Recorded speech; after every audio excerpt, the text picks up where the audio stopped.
this past month and a half, it's been a time of reflection and rest. Let me explain. In late November, some of the Canadian staff came to visit us and to see how our team was doing. It was also a fun week to spend time with them.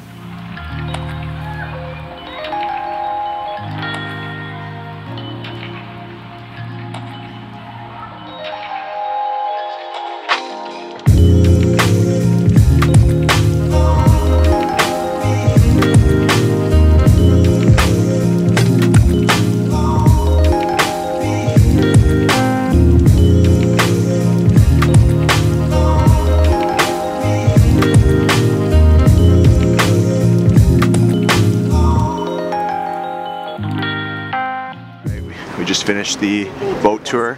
Hey Dan, did you like the boat tour? The boat tour was really good. Yeah? I mean, it was cold, but it was good. Also gonna go tonight. The Christmas market? Yeah, Christmas market right now. We got like stuff here. Oh, that's a hot dog stand, never mind.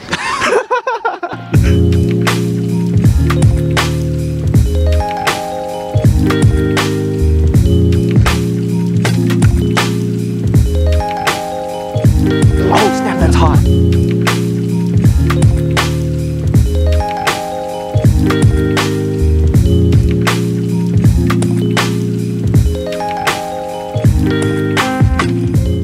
Big reason for them coming here was to shepherd and care for us, helping us process how our time here in Denmark has been, and talking through challenges and paradoxes that we are wrestling with in pioneering a Danish ministry. You see, it's not always straightforward. Ever since being here, we've been learning more and more about Danish culture. We've also been decoding what does it really mean to be Danish. Here's the thing, what we're doing is not easy.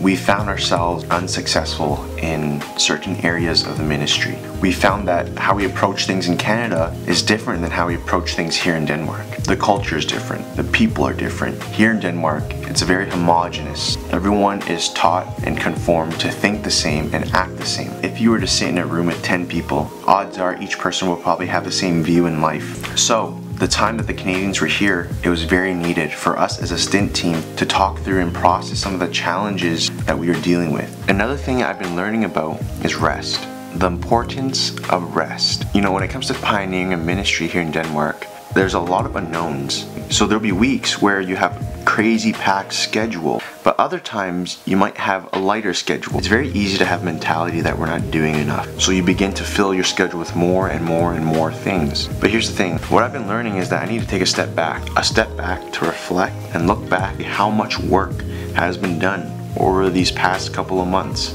It's actually been substantial. For those of you who are watching this, I'm sure you're either a supporter or you're praying for them. And just want to thank you for doing that because they're doing amazing work. I want us to look about what the Bible has to say about rest. We see rest being something that is introduced in the Old Testament, but also it's throughout the entire Bible. We have rest in the New Testament as well. In the Old Testament, the practice of rest is introduced as Sabbath, which comes from the Hebrew word Shabbat, meaning rest. Later on in Exodus 20, when God gives the commandments to his people, one of the commandments was to remember the Sabbath day and keep it holy. It was meant to be a holy day where you were commanded not to work. You know, before God gives this command to his people, he just rescued the Israelites out of Egypt. Think for a moment what it was like to be in Egypt, to be enslaved. All that you were doing was work, work, work. You never had an opportunity to rest. They were compelled to work and to perform constantly. You know, when God brought the people out of Egypt, he showed not only his power, but he also showed his sovereignty. He showed them that he's a God that doesn't demand them to work for him, but a God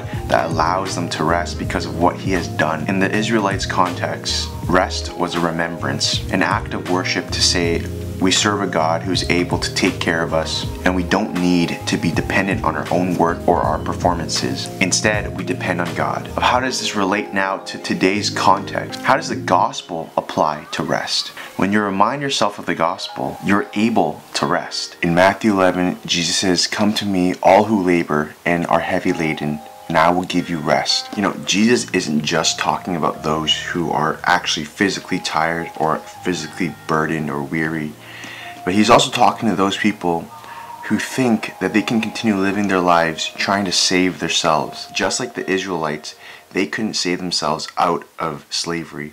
God, out of his sovereignty, did that. Likewise, with us, we can't save ourselves from the wrath of God, but it is out of God's grace out of Jesus' love for us that he did that. Isn't it amazing to see that to be saved in Jesus is also in the context of rest? That's because Jesus has gone to the cross, who bore our sin, dying the death that you and I should have died. We can be forgiven and enter into true rest, and to participate in that rest by remembering the gospel and keeping that sacred rest into our ordinary lives. There's actually a lot to praise God for and to celebrate how far we've come. God has been working and doing so much over these past couple of months. A year ago, Agape started with 4 people meeting up regularly for a Bible study. 4 months ago, young Canadians came to Denmark not knowing what's going to be like pioneering a Danish ministry. 3 months ago, we were really praying that the Lord will provide more Danes in Agape. 2 months ago, by God's grace, God provided a venue for us to host our meetings. Also, we started to develop friendships with Danish students on campus, and we meet with them regularly. 1 month ago, we started seeing more Danish students join this Agape ministry. And now, we've seen an increase in the number of students joining Agape to a point where we have to look for a bigger venue now. And guess what? There are more Danes than internationals now. Woo! Can I get a dab for that? Woo! The year's about to end and we're starting back in 2018. Because of the growth of our ministry, please pray for a bigger venue, specifically Apostle Kirken. That is the church we're hoping to use to continue hosting our weekly meetings. Please pray for more Danes and for more students to come join Agape.